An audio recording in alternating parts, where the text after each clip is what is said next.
Bonjour, je m'appelle Nicolas Turin, je suis pharmacien de formation et responsable scientifique à Bordeaux Pharmacoépi, une plateforme de recherche de l'Université de Bordeaux dédiée à l'évaluation des technologies de santé en vie réelle. Je suis Lauren Banda, coordinatrice du pôle stratégie des données au Health Data Hub. On travaille sur l'ouverture de données en open data, ouverture d'algorithmes en open source, documentation et interopérabilité des données, avec pour objectif de faciliter la réutilisation des données. Cécile Charles, je suis data ingénieure au sein de la direction data du Health Data Hub. Je travaille plus spécifiquement sur les sujets d'interopérabilité, notamment sur la transformation du SNDS vers un format standard. SNDS veut dire Système national des données de santé. C'est l'ensemble des données de santé associées à un remboursement de l'assurance maladie, qu'elles aient été collectées à l'occasion d'une prise en charge à l'hôpital, d'une visite chez le médecin ou lors d'un achat sur ordonnance de médicaments. C'est-à-dire qu'à chaque fois qu'on passe sa carte vitale, les données sont transmises à l'assurance maladie et alimentent le SNDS. Cette base de données est administrée par la CNAM, Caisse nationale d'assurance maladie. Tout à fait, au total, elle compte plus de 180 tables et 4500 variables. En tout, elle contient 1,2 milliard de passages de carte vitale par an et 11 millions de séjours hospitaliers et couvre l'ensemble de la population française. C'est une base très complexe qu'il est important de standardiser pour favoriser son utilisation dans des projets de recherche, à la fois nationaux et européens. Un standard est une manière normalisée de représenter et stocker des données. Le Health Data Hub et BPE ont travaillé tous deux sur de premiers projets de standardisation du SNDS au format OMOP-CDM. Lorsque deux bases de données utilisent un modèle de données commun, cela veut dire que les données sont rangées et renseignées de la même manière. L'utilisation d'un modèle de données commun permet de mutualiser le développement d'outils d'analyse, le partage de programmes et donc d'accélérer la recherche. Par exemple, dans le cas des maladies rares, les pays disposent le plus souvent d'un volume de données trop réduit pour mener des recherches. Il devient alors essentiel de mutualiser les données, ce qui est beaucoup plus simple lorsqu'elles sont standardisées.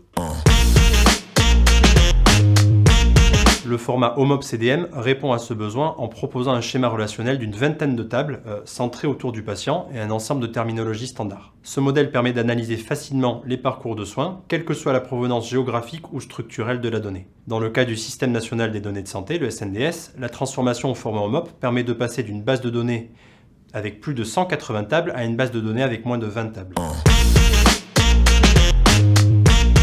Il y a 3 grandes étapes, l'alignement syntaxique et sémantique et la vérification de la qualité. L'alignement syntaxique consiste à trouver les correspondances entre le schéma de données source et cible. Par exemple, identifier dans la base de données source les informations du patient, son âge, son sexe, etc. et les reporter dans le modèle de données cible.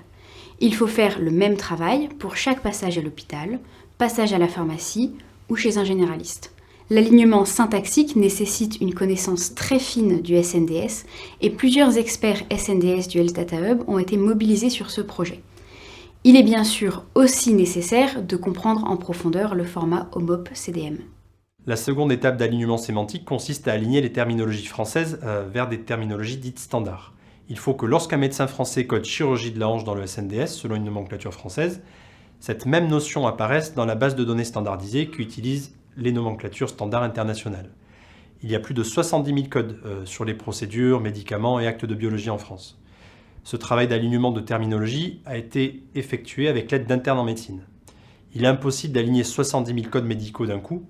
Nous avons donc choisi d'aligner prioritairement les procédures les plus fréquemment conduites en ville et à l'hôpital sur les années 2019 et 2020.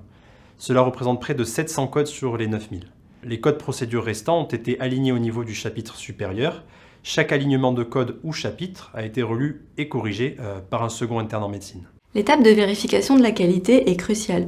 Plus de 3000 tests de qualité sont effectués permettant de vérifier par exemple qu'une date de fin de soins est bien antérieure à la date de début, ou encore si le nombre de femmes ayant un cancer de la prostate ne dépasse pas un seuil défini. Si ce chiffre est trop élevé, soit il y a une erreur dans l'alignement syntaxique ou sémantique, soit l'erreur provient de la base de données source. Mais dans tous les cas, il faut faire une vérification. Les scripts du Health Data Hub permettant de transformer le SNDS sur les années 2019 et 2020 au format OMOP-CDM ainsi que les alignements de terminologie sont disponibles via la documentation collaborative du SNDS. Ces travaux réalisés en collaboration avec BPE sont d'une grande valeur pour la communauté française, puisque d'autres responsables de données en France transforment leur base de données au format HOMOP-CDM. En effet, la question de la maintenance est une question cruciale. Le SNDS est une base de données vivante, c'est-à-dire que chaque année, son schéma de données peut évoluer légèrement ou de manière plus importante pour prendre en compte l'évolution du système de santé en France.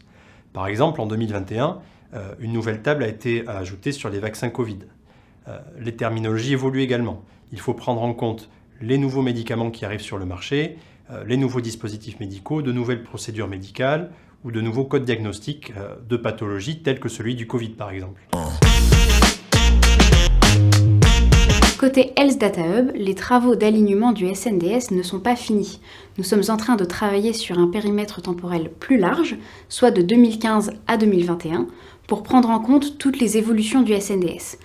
Les travaux d'alignement ouverts sont un premier pas vers la standardisation des bases de données françaises. Au vu de la volumétrie, des erreurs sont forcément présentes et les retours et améliorations de la communauté sont attendus. La France a un patrimoine sur les données de santé extrêmement riche et unique au monde avec le SNDS. Mais la complexité des données et les spécificités françaises font que ces données sont sous-exploitées pour des projets européens. Ces travaux sont donc très attendus par la communauté européenne.